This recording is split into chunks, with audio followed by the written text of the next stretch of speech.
John Tavares. I thought it was phenomenal. The setting, the theatrics, the dad's trip. So his dad Joe's in the building. The way he gets his 1,000th point on Morgan Riley's goal and the celebration, everybody coming from the bench. I know there's going to be those naysayers with anything that happens in any walk of life, but this guy is an elite company. 98th player, Huts, in NHL history to hit 1,000 points. That is nothing to sneeze at. No, that's crazy when you say it out loud, right? You think of how many guys have come through this league to last as long as he has, let alone get that many points, is so impressive. And then to do against the Islanders is awesome. Obviously, a bit of a hangover losing the game right away after. But in that sense, just the celebration, the style it went down in. And I love the pureness of Riley gets that goal and he's like celebrating. Then he realizes that it went off, that he gets the assist on, and the boys are just, he's waving the bench on. And it's so fun to be a part of, right? Especially the players and his peers that understand the grind and how hard it is to get to that setting. So it was pretty awesome to see. And obviously the finish with the dads there, like, it's textbook. It's unbelievable stuff. And for him, it just shows you how good of a player it is. It does. And again, it's pretty elite company. He gets a goal and an assist in that game. Again, the sidebar to a New York Islanders victory, but the Maple Leafs do pick up a point. In the fashion they did it, I thought was tremendous. And just more so, I think, again, the process of John Tavares, and it's so amazing how hockey works out, where it's like you play this many games and then you somehow find your way back to where it all began. Granted, it wasn't Belmont Park, it was the Coliseum, but to have that game for it to take place against your former team where you were the captain for 9 seasons, I think it's just so hockey. It's so incredible. And I think John Tavares in general should be celebrated. Like, this guy's on a short list of players who actually wanted to come home and play for the Maple Leafs. You know, I put up an article for the LeafsNation.com, which you should go and check out. And I was careful with it, but like I sort of compared it and contrasted it a bit to the Shohei Ohtani situation, where it's like John Tavares, I think, should be celebrated for coming home because he wanted that smoke. He wanted to be with the Maple Leafs. And obviously it's a bit of a different story than his Japanese counterpart, but he's on a short list of athletes that actually came home, wanted to come home, and wanted to play in Toronto in general, period. Yeah, it's impressive by him, right? It's one of those things where he gave up a lot too in that situation. He could have stayed comfortable. He could have stayed in the Islanders, and change is always intimidating, right? In a sense.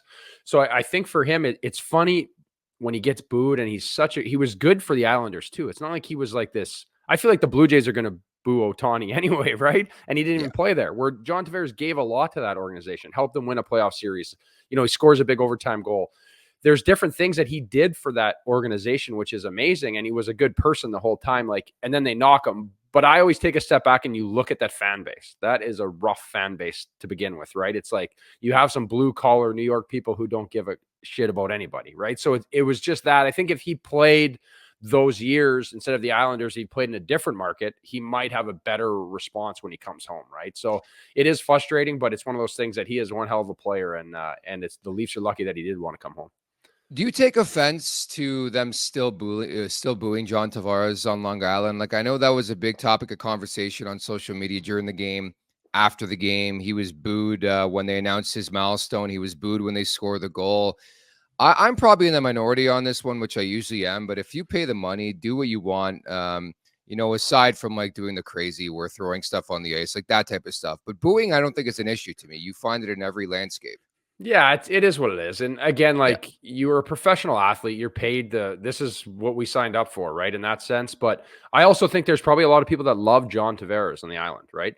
And it's like the negativity is always going to be louder than the positive people, right? Like, so it kind of casts a bit of a shadow on the situation. But I'm sure if John Tavares was there, and any of those fans wouldn't say shit to his face too, right? It's always easy when you're in a crowd or you're behind social media to like judge these people or have things to say. And for him, I'm sure he's a quiet guy. He doesn't want it. He doesn't care about that. Like, I feel like it obviously at one point when he left, I'm sure it wasn't easy for him, but at the same sense now he's moved on and he's processed it. Like, big deal. Like, fucking beat it. Put it this way, I've had a long-standing rivalry with Islanders fans since I pretty much announced the John Tavares signing before it happened back in the day. And I have been to New York. I have bumped into a couple Islanders fans who, hey, I chirp you on social media, then in person they proceed to buy me a beer. So I think you're accurate with that assessment. That's going back to my whole gripe with social media in general. There's no accountability. People do and say what they want.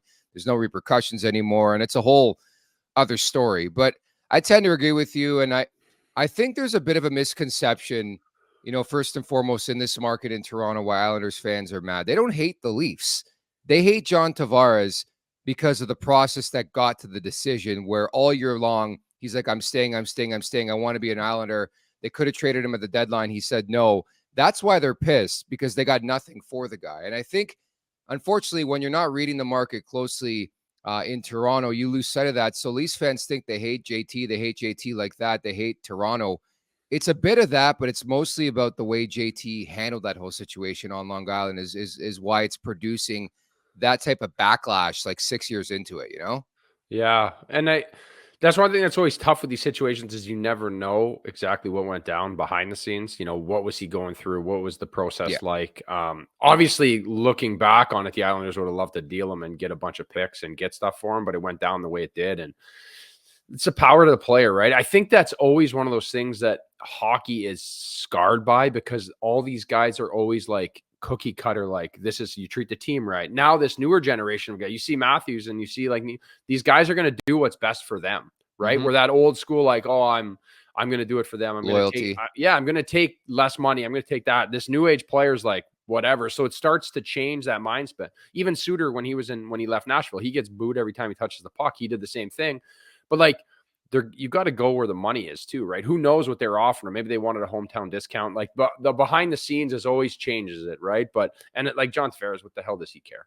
I don't know. The irony of it all, like obviously it's a bit different, but like I think John Tavares started all this where players are making crazy decisions to leave. Like you're right. Like, and the fascinating thing to me is like John Tavares is not that type of guy. I mean, if you've spoken to the guy or covered him in his career, like he's not that type of guy. But I think this is a bit different, and that's why Islanders fans, again, are struggling with it.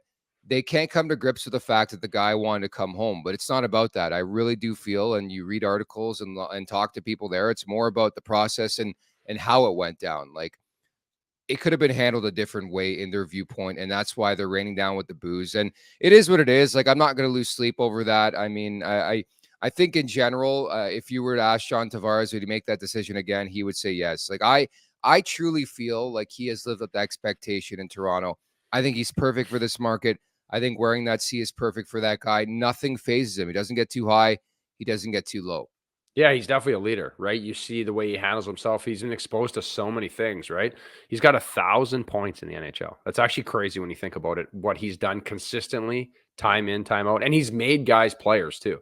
You think about like Okposo getting his big ticket, right, to Buffalo. Playing with JT made a huge difference, right? This guy makes guys around him better. And the way he is as a person and a leader and the way he carries himself, he's like the ultimate pro, right? You see him, he just like prepares. He's like quietly just goes about his business. And every night, he finds him for 1,000 points. He shows up on the score sheet sometimes quietly. You don't even know he exists out there, but he gets the job done.